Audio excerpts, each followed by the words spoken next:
ആകാശവാണി.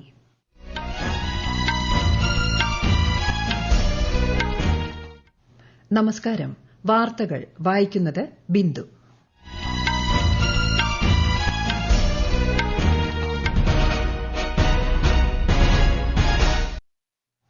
പ്രധാന വാർത്തകൾ. ഒരു രാജ്യം ഒരു തിരഞ്ഞെടുപ്പുമായി ബന്ധപ്പെട്ട ബിൽ ലോക്സഭയിൽ അവതരിപ്പിച്ച് കേന്ദ്ര സർക്കാർ. ഭരണഘടനയ്ക്കെതിരായ ആക്രമണമെന്ന് പ്രതിപക്ഷം. കുറഞ്ഞ ചെലവിലുള്ള മെഡിക്കൽ ടൂറിസത്തിന്റെ പ്രധാന കേന്ദ്രമായി ലോകവേദിയിൽ ഇന്ത്യ വികസിക്കുകയാണെന്ന് രാഷ്ട്രപതി ദ്രൌപദി മുർമു. പ്രധാനമന്ത്രി നരേന്ദ്രമോദി രാജസ്ഥാനിൽ 46,300 കോടി രൂപയുടെ പദ്ധതികൾ ഉദ്ഘാടനം ചെയ്തു. കേന്ദ്ര സർക്കാരിനെ സംബന്ധിച്ചിടത്തോളം ഭരണഘടന ക്ഷേമത്തിനും രാഷ്ട്രനിർമ്മാണത്തിനുമുള്ള അടിസ്ഥാന പ്രചോദനമാണെന്ന് ആഭ്യന്തരമന്ത്രി അമിത്ഷാ. ശബരി റെയിൽ പദ്ധതി 2 ഘട്ടമായി നടപ്പാക്കാൻ തീരുമാനിച്ച് കേരള സർക്കാർ. ബോർഡർ ഗാവസ്കർ ട്രോഫി 3ാം ക്രിക്കറ്റ് ടെസ്റ്റിൽ ഓസ്ട്രേലിയയ്ക്കെതിരെ ഫോളോ ഓൺ ഒഴിവാക്കി ഇന്ത്യ. വാർത്തകൾ വിശദമായി. ഒരു രാജ്യം ഒരു തിരഞ്ഞെടുപ്പുമായി ബന്ധപ്പെട്ട ബിൽ ഇന്ന് ലോക്സഭയിൽ അവതരിപ്പിച്ചു. പ്രതിപക്ഷ പ്രതിഷേധത്തിനിടെ കേന്ദ്ര നിയമമന്ത്രി അർജുൻ റാം മേഘ്വാളാണ് ബിൽ സഭയിൽ അവതരിപ്പിച്ചത്. I beg to move for leave to introduce the Constitution 129th Amendment Bill 2024. Further to amend the Constitution of India, I wish to move for leave to introduce the Union Territories Laws Amendment Bill 2024. Further to amend the Government of Union Territories Act 1963, the Government of National Capital Territory of Delhi Act 1991, and the Jammu and Kashmir Reorganization Act 2019. 269 അംഗങ്ങൾ ബില്ലിന്റെ അവതരണത്തെ അനുകൂലിച്ചും 198 പേർ എതിർത്തും vote ചെയ്തു. ഭരണഘടനയുടെ അടിസ്ഥാന ഘടനയ്ക്കു നേരെയുള്ള ആക്രമണമാണെന്ന് ചൂണ്ടിക്കാട്ടി പ്രതിപക്ഷ കക്ഷികൾ ബിൽ അവതരണത്തെ എതിർത്തു. സൂക്ഷ്മ പരിശോധനയ്ക്കായി ബില്ലുകൾ സംയുക്ത പാർലമെന്ററി സമിതിക്ക് അയക്കണമെന്ന് പ്രതിപക്ഷം ആവശ്യപ്പെട്ടു. ബില്ലുകൾ സംയുക്ത പാർലമെന്ററി സമിതിക്ക് വിടാൻ മന്ത്രി നിർദ്ദേശിച്ചു. താങ്ങാനാകുന്ന ചെലവിലുള്ള മെഡിക്കൽ ടൂറിസത്തിന്റെ പ്രധാന കേന്ദ്രമായി ലോകവേദിയിൽ ഇന്ത്യ വികസിക്കുകയാണെന്ന് രാഷ്ട്രപതി ദ്രൌപദി മുർമു. ഈ വികസനത്തിൽ ഡോക്ടർമാർക്ക് വലിയ പങ്ക് വഹിക്കാനാകുമെന്നും രാഷ്ട്രപതി പറഞ്ഞു. ആന്ധ്രാപ്രദേശിൽ മംഗളഗിരി എയിംസിന്റെ ആദ്യ ബിരുദദാന ചടങ്ങിൽ സംസാരിക്കുകയായിരുന്നു ശ്രീമതി മുർമു.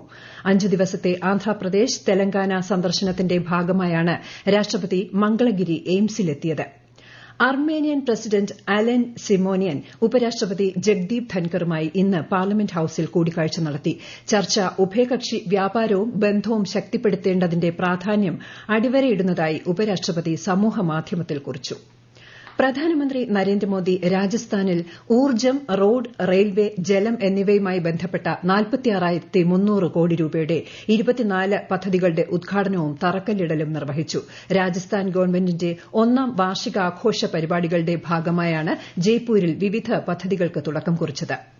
आज यहाँ 45-50 हजार करोड़ रुपए से अधिक के प्रोजेक्ट का लोकार्पण और शिलान्यास हुआ है. ये प्रोजेक्ट राजस्थान में पानी की चुनौती का स्थायी समाधान करेंगे. ये प्रोजेक्ट राजस्थान को देश के सबसे कनेक्टेड राज्यों में से एक बनाएंगे. इससे राजस्थान में निवेश को बल मिलेगा, रोजगार के अनगिनत अवसर बनेंगे.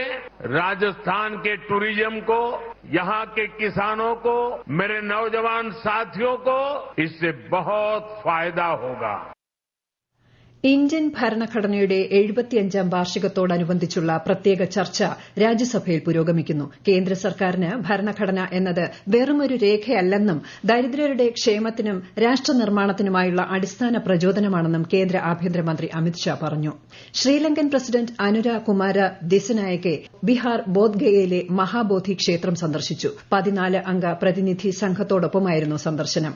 ഊർജ്ജ വിപ്ലവത്തിന് സാക്ഷ്യം വഹിക്കുക മാത്രമല്ല, ലോകത്തെ പുനരുപയോഗ ഊർജ്ജ തലസ്ഥാനമായി ഇന്ത്യ മാറുന്നുവെന്നും കേന്ദ്ര നവ പുനരുപയോഗ ഊർജ്ജ മന്ത്രി പ്രഹ്ലാദ് ജോഷി. ന്യൂഡൽഹിയിൽ 5ാമത് CII അന്താരാഷ്ട്ര ഊർജ്ജ സമ്മേളനത്തെ അഭിസംബോധന ചെയ്യുകയായിരുന്നു അദ്ദേഹം. ഈ വാർത്തകൾ ആകാശവാണിയിൽ നിന്ന്.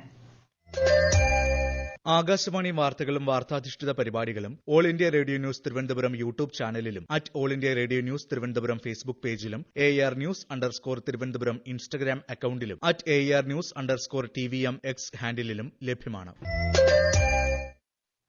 ശബരി റെയിൽ പദ്ധതി 2 ഘട്ടമായി നടപ്പാക്കാൻ മുഖ്യമന്ത്രി പിണറായി വിജയന്റെ അധ്യക്ഷതയിൽ ചേർന്ന യോഗത്തിൽ തീരുമാനമായി. ആദ്യഘട്ടത്തിൽ അങ്കമാലി എരുമേലി നിലയ്ക്കൽ പാത പൂർത്തീകരിക്കും. നിർമ്മാണ ചെലവിന്റെ 50% തുക കിഫ്ബി വഹിക്കുമെന്നും അദ്ദേഹം പറഞ്ഞു. ലോകത്തെ ഏറ്റവും വേഗത്തിൽ വളരുന്ന സമ്പദ് വ്യവസ്ഥയാണ് ഇന്ത്യയെന്നും കഴിഞ്ഞ 3 വർഷത്തിനിടെ 8.3% ശരാശരി ജിഡിപി വളർച്ചയാണ് ഇന്ത്യ നേടിയതെന്നും ധനമന്ത്രി നിർമ്മല സീതാരാമൻ ലോക്സഭയിൽ പറഞ്ഞു. സമ്പദ് വ്യവസ്ഥയെ ഉത്തേജിപ്പിക്കുന്നതിനായി സർക്കാർ മൂലധന ചെലവ് വർദ്ധിപ്പിച്ചിട്ടുണ്ടെന്നും ഈ വർഷത്തെ ബജറ്റിൽ 11 ലക്ഷം കോടിയിലധികം രൂപയുടെ ബജറ്റ് വിഹിതം ഇതിനായി വകയിരുത്തിയിട്ടുണ്ടെന്നും അവർ വ്യക്തമാക്കി. In last 3 years, India's GDP growth rate has averaged 8.3%. This is outstanding. India has been the fastest growing major economy in the world, and the credit goes to the people of India who are struggling and meeting their aspirations, thereby contributing to the economy, and with the leadership which puts policy upfront so that it responds to people and their aspirations as well. So the two wheels have moved adequately in synchrony, as a result of which you see the growth numbers. കേരളത്തിൽ തുടർച്ചയായി road അപകടങ്ങൾ ഉണ്ടാകുന്ന പശ്ചാത്തലത്തിൽ ഗതാഗത മന്ത്രി K B Ganesh കുമാറിന്റെ അധ്യക്ഷതയിൽ ഇന്ന് ഉന്നതതല യോഗം ചേർന്നു. തിരുവനന്തപുരത്ത് നടന്ന യോഗത്തിൽ മോട്ടോർ വാഹന വകുപ്പ്, പോലീസ്, ദേശീയപാത അതോറിറ്റി, റോഡ് സുരക്ഷാ വിഭാഗം എന്നിവയിലെ ഉന്നത ഉദ്യോഗസ്ഥർ പങ്കെടുത്തു. മികച്ച പ്രേക്ഷക പങ്കാളിത്തവുമായി തിരുവനന്തപുരത്ത് കേരള രാജ്യാന്തര ചലച്ചിത്രമേള തുടരുന്നു. 6ാം ദിനമായ നാളെ ഗോൾഡൻ ഗ്ലോബ്, കാൻ ചലച്ചിത്രമേളകളിൽ തിളങ്ങിയ 7 ചിത്രങ്ങൾ പ്രദർശിപ്പിക്കും. ബോർഡർ ഗാവസ്കർ ട്രോഫി 3ാം ക്രിക്കറ്റ് ടെസ്റ്റിൽ ഓസ്ട്രേലിയയ്ക്കെതിരെ ഇന്ത്യ ഫോളോ ഓൺ ഒഴിവാക്കി. 4ാം ദിനം കളി അവസാനിച്ചപ്പോൾ ഇന്ത്യ ആദ്യ ഇന്നിംഗ്സിൽ 9 വിക്കറ്റിന് 252 എന്ന നിലയിലാണ്. നിലവിൽ 193 റൺസ് പിന്നിലാണ് ഇന്ത്യ. ഇന്ത്യയ്ക്കെതിരായ വനിതാ ട്വന്റി ക്രിക്കറ്റ് പരമ്പരയിലെ 2ാം മത്സരത്തിൽ ടോസ് നേടിയ വെസ്റ്റ് ഇൻഡീസ് ബൌളിംഗ് തെരഞ്ഞെടുത്തു. നവി മുംബൈയിലെ ഡിവൈ പാട്ടീൽ സ്റ്റേഡിയത്തിലാണ് മത്സരം. സന്തോഷ് ട്രോഫി ഫുട്ബോളിൽ ഇന്ന് കേരളം മേഘാലയ മത്സരം. ഹൈദരാബാദിലെ ഡെക്കാൻ അരീനയിലാണ് മത്സരം. വരുന്ന അധ്യയന വർഷം 9 മുതൽ 12 വരെ ക്ലാസുകളിലെ പാഠപുസ്തകങ്ങളുടെ വില 20% വെട്ടിക്കുറച്ച് എൻസിഇആർടി. വിദ്യാർത്ഥികളുടെ മേലുള്ള സാമ്പത്തിക ബാധ്യത കുറയ്ക്കാനുള്ള നീക്കത്തെ കേന്ദ്ര വിദ്യാഭ്യാസ മന്ത്രി ധർമ്മേന്ദ്ര പ്രധാൻ പിന്തുണച്ചു. ബിരുദാനന്തര തലത്തിലുള്ള വിദ്യാർത്ഥികൾക്കായി ദേശീയ മനുഷ്യാവകാശ കമ്മീഷൻ 4 ആഴ്ച നീണ്ടുനിൽക്കുന്ന ശീതകാല ഇന്റേൺഷിപ്പ് പരിപാടി ആരംഭിച്ചു. എൻഎച്ച്ആർസി ചെയർപേഴ്സൺ വിജയഭാരതി സയാനി പരിപാടി ഉദ്ഘാടനം ചെയ്തു. പരിസ്ഥിതി, വനം, കാലാവസ്ഥാ വ്യതിയാന മന്ത്രാലയം ന്യൂഡൽഹിയിൽ പാരിസ്ഥിതിക ക്രിയാത്മക നൂതനാശയ ഹാക്കത്തോൺ സംഘടിപ്പിച്ചു. സാങ്കേതിക വിദ്യയിലൂടെയും നവീകരണത്തിലൂടെയും പ്രാദേശിക പാരിസ്ഥിതിക പ്രശ്നങ്ങൾ ക്രിയാത്മകമായി നേരിടാൻ യുവമനസ്സുകളെ പ്രോത്സാഹിപ്പിക്കുന്നത് ലക്ഷ്യമിട്ടാണ് ഹാക്കത്തോൺ. 2047ഓടെ വികസിത ഭാരതമാകാനുള്ള രാജ്യത്തിന്റെ കുതിപ്പിൽ വിദ്യാഭ്യാസം നിർണായക പങ്ക് വഹിക്കുമെന്ന് കേന്ദ്ര സഹമന്ത്രി മുരളീധർ മോഹാൽ. എൻഡിഎ സർക്കാർ നടപ്പാക്കിയ പരിഷ്കാരങ്ങളിലൂടെ വിദ്യാഭ്യാസ ഗുണനിലവാരം ഉയരുന്നുവെന്നും ചൂണ്ടിക്കാട്ടിയ സഹമന്ത്രി ഉന്നത വിദ്യാഭ്യാസ മേഖല മെച്ചപ്പെട്ടുവെന്നും സിഎസ്ആർ ഫണ്ടുകൾ ആകർഷിച്ചെന്നും വികസിത മേഖലകളിൽ വൈദഗ്ധ്യമുള്ള മാനവശേഷി സൃഷ്ടിച്ചെന്നും വ്യക്തമാക്കി.